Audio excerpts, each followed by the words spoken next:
Tonight, questions swirl about how a woman fell from her 24th floor balcony. She means so much to me. I love you, Regis. I love you, and I'll never stop fighting for you. I promise you. The family wants answers from police. The Special Investigations Unit is taking over the case. Plus, this was an active gunfight happening on one of the busiest street corners in our city. investigators released video of a murder that sent innocent pedestrians, including a child, dodging bullets and running for their lives. And the premier says he is sick of taking the heat for the conditions inside some long-term care homes, saying today unionized inspectors refused to go in. Good evening, I'm Mike Wise. The family of a woman who fell 24 stories from her apartment balcony is trying to figure out what happened. They say the woman was distraught, so they called police, hoping they'd take her for a mental health assessment. Instead, she ended up dead. Now Toronto's police chief is asking people to not rush to judgment. Talia Ricci has the latest. This is my sister. She means so much to me. A family completely distraught over their loss say they want answers. But I asked the police yesterday if they could take my daughter to Camp H, and my daughter ended up dead. So I don't understand. The mother says she called police because her daughter, Regis Korchinski-Paquette, was in mental health distress. She had epilepsy and had a seizure earlier in the day. The family says everyone was in the hallway outside their unit when Korchinski-Paquette said she had to use the washroom. She went into the apartment. Several police officers followed her, keeping the family away. A few minutes later, she fell to her death from a 24th floor balcony. After approximately 1 to 2 minutes, the mother and the brother heard commotion in the apartment and then heard Regis cry out, "Mom, help, mom, help, mom, help." After that, mother and brother heard silence. In a series of videos posted to social media Wednesday evening, family members said they believe she was pushed by police. The family did not repeat those allegations this afternoon. Ontario's Special Investigations Unit is now looking into what happened and says it is aware of the allegations. Toronto Police Chief Mark Saunders says police responded to a frantic call for an assault and says he supports his officers. I'll urge the public to please wait for the facts to come out. I am anxiously awaiting for the investigation to be complete. I'm awaiting all of the evidence, the fingerprints, the statements. Saunders and the SIU are urging anyone with information to reach out. Family and friends are calling the death highly suspicious. They say Regis was kind, gentle, volunteered at her church, and will be missed. She had a heart that was of gold, man. She was such a loving person. Talia Ricci, CBC News, Toronto. We have some shocking surveillance video to show you tonight of a gunfight that ended in the death of a Toronto rapper. Now, it took place Tuesday afternoon in the entertainment district. Caught in the middle of it all, a young boy and his family. Angelina King has the latest. Detectives call the video heart-wrenching. An afternoon shootout in downtown Toronto. 23 shots were fired, 1 person was killed and 2 injured. In the middle of it all, a 6-year-old boy running terrified as the bullets just miss him. Many casualties could have occurred, and this was an active gunfight happening on one of the busiest street corners in our city, and broad daylight. There was no regard for life. DeMargio Jenkins, whose rap name was Houdini, was shot and killed. Investigators say people in this blue SUV waited near his Airbnb for about 40 minutes. Eventually, he and 3 other people are chased and shot at by 1 man. Police say 2 people he was with shot back. Jenkins did not, but he was hit. And so was a 15-year-old he was with. That boy is now facing gun charges and is expected to recover. So is a 27-year-old woman who was also shot. Police say she was an innocent bystander. When individuals decide to come downtown to the largest city in the country during rush hour and have no care in the world in killing anyone in their way is beyond comprehension.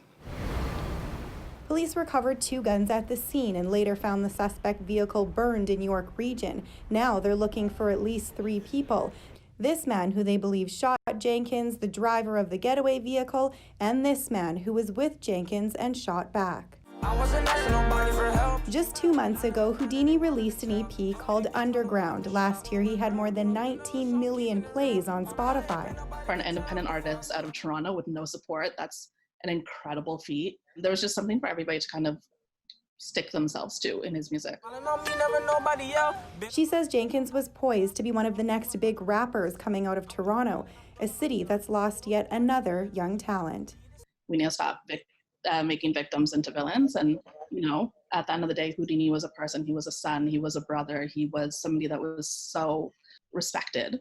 And Warner Music Canada releasing a statement saying Houdini had unlimited potential. We are incredibly saddened his life was cut short. We urge our elected officials to help address the root causes of gun violence and put an end to these tragedies. Angelina King, CBC News, Toronto. Premier Ford says some long-term care home inspectors refuse to do in-person inspections of facilities because of fears of COVID-19. Those revelations came as he once again promised accountability over this week's troubling report about conditions inside some hard-hit care homes. Farah Morali has the latest. It's been 2 days since the damning report was released from the Canadian Armed Forces, and still there's a lot of questions. Why wasn't there something done then and there, considering the urgency of the matter? The leader of the opposition held a meeting today with family members demanding answers. We can ensure there'll be accountability. It was a question Ford faced multiple times today. When asked about inspections of long-term care homes, a surprising response. I don't know the inner workings of the union. All I know is they refuse to go in. I stood up here for the last week taking bullets for them. Well, enough's enough. Ford's office shared this letter with CBC Toronto today. It's dated April 22nd from OPSEU President Smokey Thomas. It says much of the inspection work is happening by phone for safety reasons. It goes on to say, we understand your government wants to have in-person inspections. Thanks to low staffing levels and the inherent risks to multiple parties from such inspections, this plan is not only ill-advised, but not necessary. Today, OPSEU President Smokey Thomas acknowledged he sent that letter, but that's not the full story. He says inspectors were being asked to do their work without proper PPE or training. Nobody wants anybody going into these homes without proper protection on. So that's for the protection of the people in the homes, the staff in the homes, and the person going into the home. Today's revelation comes weeks after a CBC Toronto investigation found the Ontario government inspected multiple long-term care facilities by phone instead of physically entering the buildings, including one where 21 people had died. So what is happening with those inspections? During his comments today, the Premier said that OPSEU members are back to work doing them. But according to Thomas, that's not entirely true. He says while some have returned to work, others are still waiting for that PPE that they've asked for, and they haven't received it yet. And they're still waiting for a response from the government to that letter. Farah Morali, CBC News, Toronto. Toronto City Council approved the largest ever expansion of Toronto's cycling network today, an additional 25 kilometers of new lanes. In order to keep our residents and in turn our economy moving forward, active transportation is part of the solution. The motion passed at Council's mostly virtual meeting today. It brings the total to about 40 kilometers of new cycling infrastructure just this year. Most of those lanes are considered part of Active TO. That's the city's plan to increase transit options amid COVID-19. Now, as of now, they are temporary, and they'll be reviewed sometime next year. Well, whoever got to paint these circles in Trinity Bellwood Park had the most fun job in the city today. This is Toronto's attempt to promote physical distancing and avoid a repeat of last weekend's chaotic scene when thousands of people showed up at Trinity Bellwoods. The circles are large enough for 2 people to lay in the grass or 3 to talk, all while maintaining safe distancing, not like last week. Toronto health officials advise anyone who went to that crowded park last Saturday to monitor for signs of COVID-19. And we are taking a closer look at some of those disturbing numbers we told you about last night, showing which of Toronto's neighborhoods have the largest number of COVID-19 cases. Amid calls for more resources to help test and track cases, our Chris Glover spent the day near Jane and Shepherd, an area with the most active cases in the city. In Toronto's COVID-19 epicenter, some still don't know. Interesting. So that would include this area? That is news to me. Well, yes, wow. There are more cases in Glenfield Jane Heights in Toronto's northwest than anywhere else in the city. It's rise, it's the highest, bro, it's terrible, it's terrible. Actually, the TTC in this area, he had to help a lot because some buses is minimum 20 people. Arturo Herrero attributes it to high transit use, so he's protecting himself. I'm so lucky because always, look, always, glasses in this protected. Health officials say it has to do with poverty and a lot of people having to put themselves at risk for work.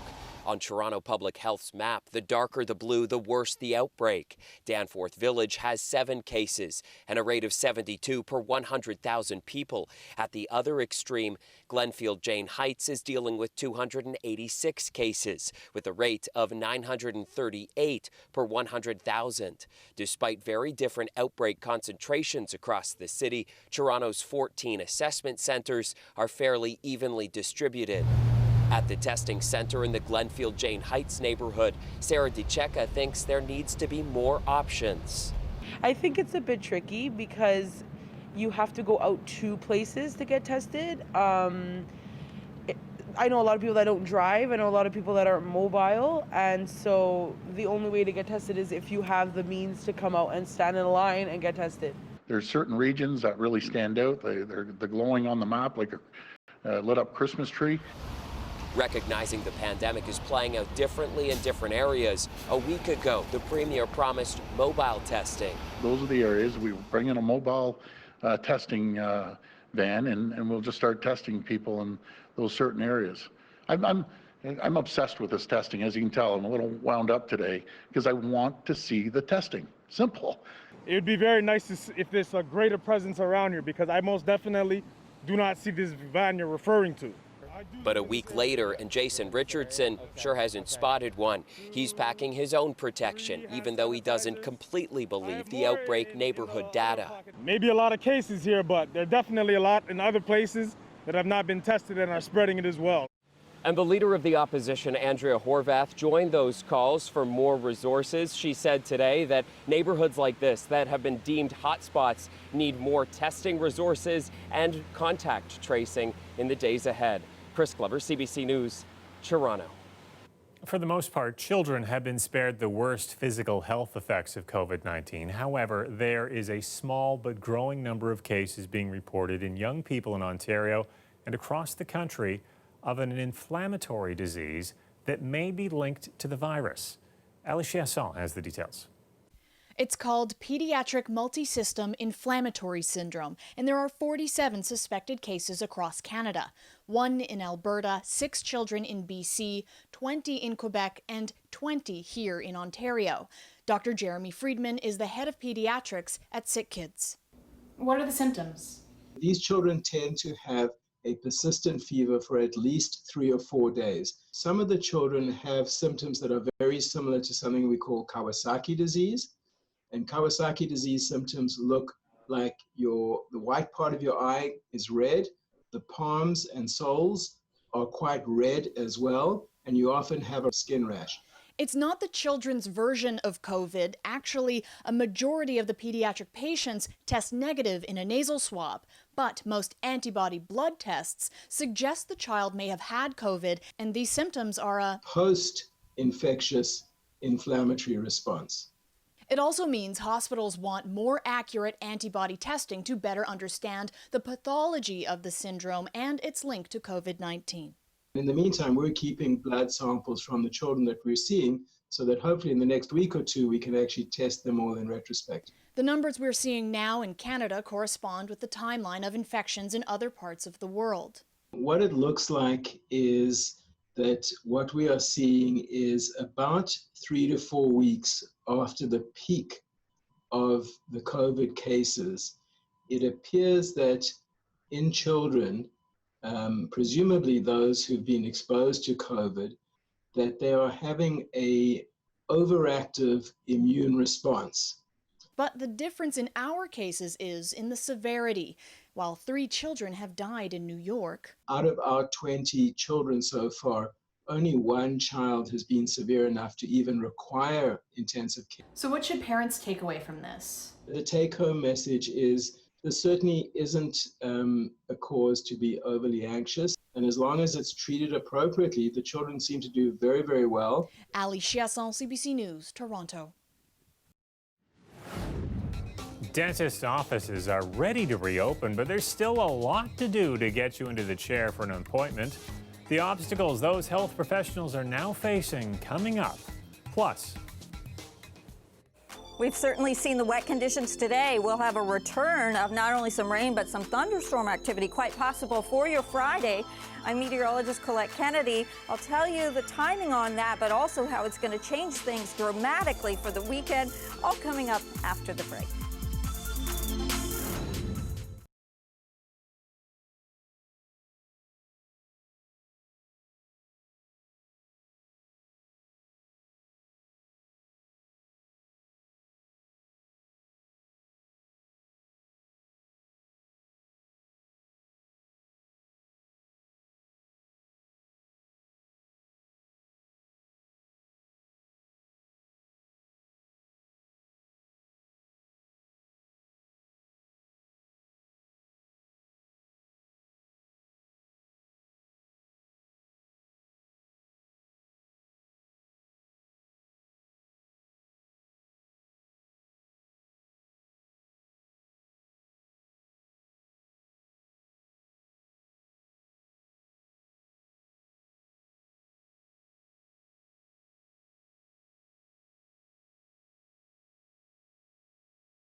dentists, optometrists, and massage therapists are part of a list of healthcare providers that can now slowly start returning to business following that month-long shutdown. But in the case of dentists, the province is allowing more procedures to be done. But even still, as Lorenda Redikoff explains, you probably can't go for that overdue appointment just yet. Patients are suffering. Like, I attend 5 to 7 calls every day saying that I have swelling, I have pain. Dr. Swati Ajwani's clinic is still closed. This week, word from the government that more dental procedures could happen, but it's not possible. She's preparing for renovations, like dividers between the rooms. She says another challenge, accessing N95 masks, or knowing whether other masks plus a face shield might be allowed. It's very frustrating, like you are on your own trying to look for things, and the information is not very clear. It's not clear that when, what to use and how to use, and where to get that from. When the government loosened its restrictions, it said all healthcare workers affected need to follow the direction of their regulatory body. In this case, it's the Royal College of Dental Surgeons of Ontario. In an email, its spokesperson told me they just found out about these changes on Tuesday night, and they're still working on amending their guidance to dentists. You know, we are able to open, but we're limited to what type of treatment we can do. Dr. Kulwant Turna has encountered confusion from some patients who have thought it was back to business. Like many other staff, his have been fitted for special N95 masks, but they're hard to find. Even with our dental dealers, right? I mean, the major suppliers of dental supplies, they had a hard time to have access to those PPEs, right? We're searching the internet, we're searching, other companies. He's hoping to be able to see more patients by the beginning of June. Dr. Ajwani says the earliest she can see opening would be June 8th, but she's waiting for final details on how they can do their job safely. The guidelines should not be vague. They should be very clear. Loranda Redicomp, CBC News, Toronto.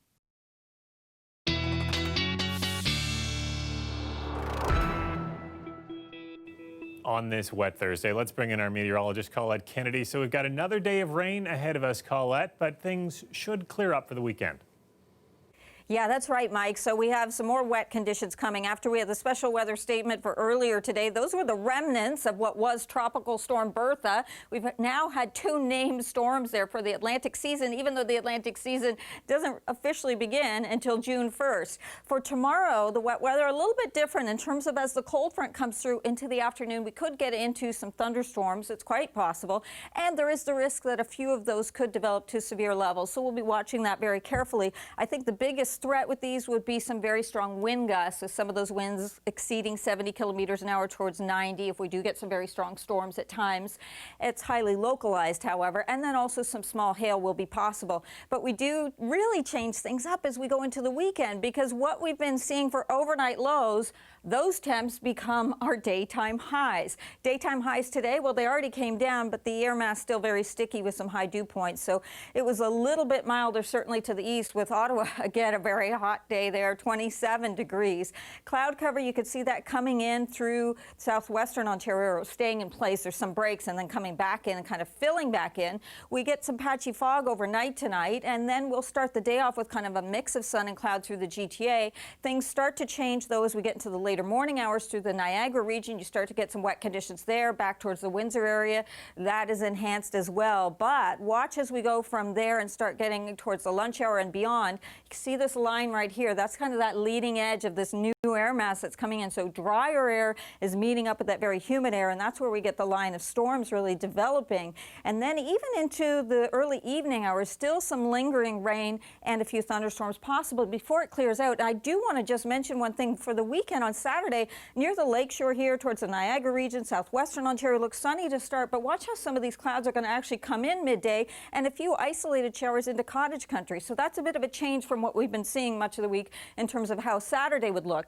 It is still going to be cooler, though. That part I can tell you. And Sunday, we're going to have lots of sunshine as well. In terms of additional rain that we'll be seeing, really, it's into tomorrow. If you get one of these heavier thunderstorms, you could really be seeing 20 millimeters or more. Otherwise, there'll be lesser amounts. Overnight tonight in southwestern Ontario, it's 17. But look at very little change in terms of your daytime highs, just going into those low 20s. For the GTA, looking at kind of similar overnight lows with some patchy fog and the potential for some of those strong wind gusts or small hail, like I mentioned off the top, and then we can kind of see what happens from there as we go towards the weekend and those temperatures fall off. It's such a change from seeing some 30s earlier this week and then your daytime highs just looking like they're the mid and upper teens. Certainly quite a change. Thanks a lot, Colette.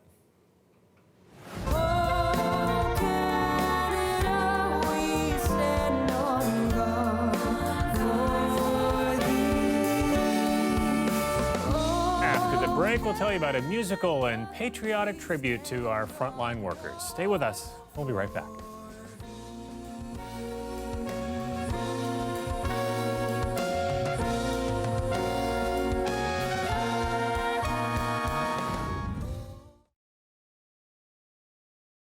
The weather update is brought to you by Trane, the most reliable heating and cooling brand. We test, so it runs. Take advantage of special offers now. It's hard to stop a Trane.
Well, this next story will end your day with a dose of cuteness. A lockdown zoo in Siberia is experiencing an adorable wave of new animals.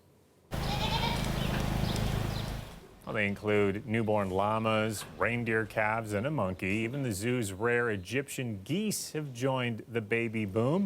Of course, the facility has been closed for 2 months because of the pandemic, and the staff say, no surprise, the lack of visitors has encouraged the animals a little bit to mate. As you know, all it takes is a little privacy. That's our newscast for tonight. Before we go, we want to leave you with the national anthem. No, we're not signing off for the air quite yet. This is a project by Humber College music and TV production students recorded while social distancing. It's a tribute video for essential workers. We'll see you again tomorrow. Good night.